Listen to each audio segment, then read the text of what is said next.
Can spirit intelligence communicate in a formulation that feels like a demon? There are many intelligence that can have some kind of conversation with you or feeling or move objects that might feel a little bit demonic. And what we're trying to do is to really challenge the original formulation of that idea of demon. Because there are lots of individuals who feel like demon is a spiritual thing for them. That feels like it's a connective exercise for them. But then those individuals who take everything that was written in a book that say, demon, oh my gosh, demon. So dramatic, right?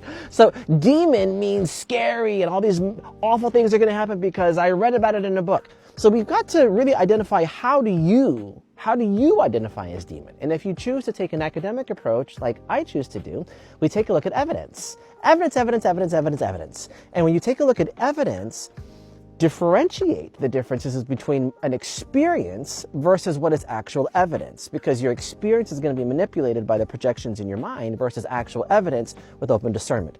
Now, with all that being said, is there formulations of spirit intelligence that can feel demonic?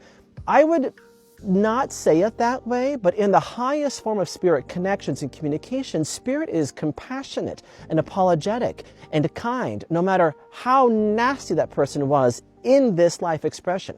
But when we go through different formulations of how spirit can communicate, because it communicates in multiple dimensions, when spirit communicates in just lesser frequencies, you pick up on the aspects of personality type that wasn't so kind, that wasn't so helpful.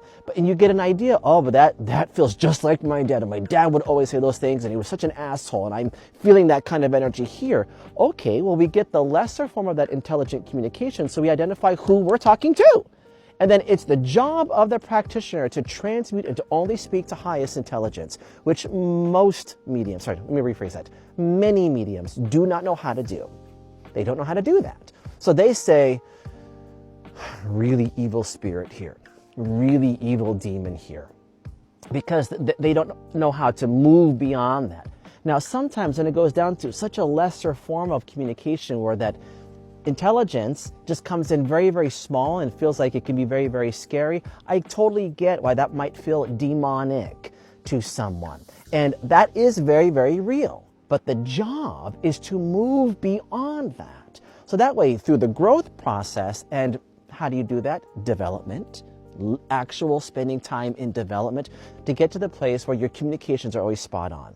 Helpful, wonderful, creating a sense of knowing, and creating a sense of calm, creating a sense of forgiveness and love and joy on the other side.